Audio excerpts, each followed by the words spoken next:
What's up, man? Good, dude.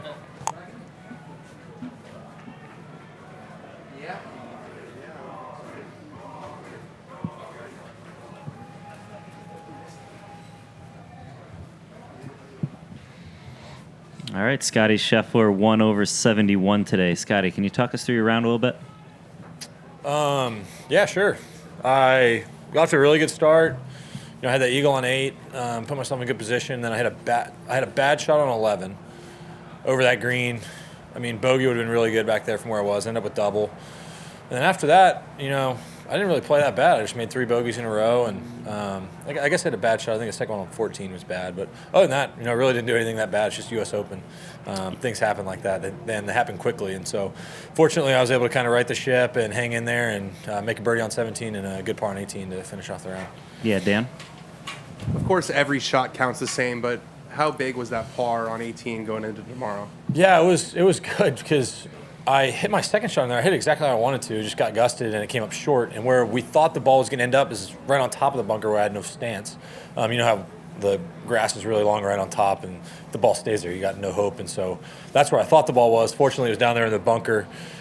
Okay bunker shot. And so a hole in which I really thought after a good shot in the second where I was going to walk away with 5.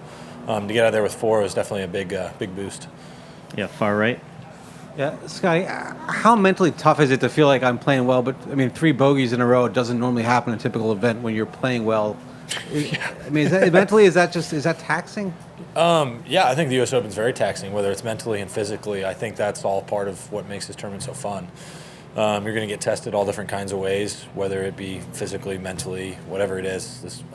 This golf tournament is going to test you, and so that's why I show up here. I think that's kind of the fun of it. If every golf tournament was like this, it would be in for a long season for all of us. But a few times a year, I think it's a ton of fun. Over here, Jaime. Scottie, I know it's a strong win, but is it a particularly unpredictable win, more so than other wins that you've encountered? Yeah, there's a lot of trees on this golf course, and it's gusty as well. And so it's definitely unpredictable. Yeah.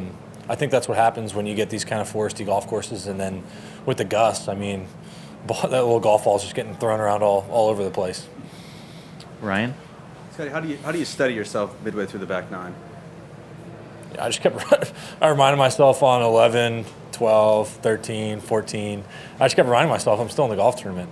I made the double on 11, and I kind of just, when I walked off that one, I was like, dude, just pretend you bogeyed 10 and birdied 8. Like, it's not a big deal.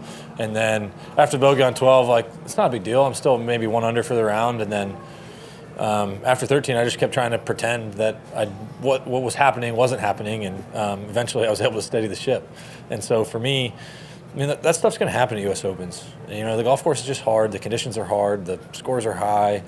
And all I was going to do was just try and hang in there. That was my only goal. Just kind of hang and keep myself in position. And that's why I was so excited with the par on 18, because that was a big momentum putt for me.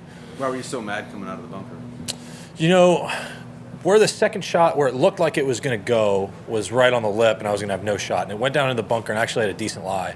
And I just hit not a good shot. It's a shot I've been practicing. It's a shot I've been working on. I just didn't execute. And I knew how hard the putt was, and so that's why I was so frustrated, because I had a chance to get it somewhat close, and I didn't hit a great shot. And so that's what's frustrating. I really didn't want to give one away, especially after hitting a good shot into the green. And so where I knew the putt was, that's why I was so frustrated, because, it's not an easy putt to hole, and that's why I was so excited when I was able to hole it. Yeah, back to Dan here. A win tomorrow would turn what's already been a great season into really an all-time season. I think I know the answer to this question, but have you allowed yourself at all to think about what a win tomorrow would mean? Anytime you can win a golf tournament, especially a major, is really special. And so for me, I'm not thinking about what I did a month ago. I'm not thinking about what I did 2 months ago. Right now, I'm here at the U.S. Open, and I'm going to try and win the golf tournament tomorrow. And if I do, it's going to be really fun. And if I don't, life will go on. Hopefully this won't be my last U.S. Open, but, you never know. Can't take anything for granted in this life. And so I'm going to approach tomorrow the way I always do and just go out there and try and do my best and see what happens after that. Far left. Scottie, you guys all want to play the historic courses, especially on the big occasions like this. But when the winds gets up and it's as tough as it was, how much fun are you actually having? Well, when I'm playing good, it's a ton of fun. And when I'm playing bad, it's not a lot of fun. My wife asked me last night when I got home, what were 3 emotions you felt today? And this was last night. I was like, well, I played golf today, so I was happy and sad. And so basically every time I play golf from here on out, I'm going to be happy and sad. It's just nature of the game. And so U.S. Open is no different. You're going to have some good moments. And when I was playing great on the front nine, yeah, it was awesome. And then, it's tough when things start going the wrong direction. And then it was happy again when I birdied 17 and made a good par on 18. It's just, you kind of ride the wave out here. All right, thanks, Scottie. Yep, thanks, y'all.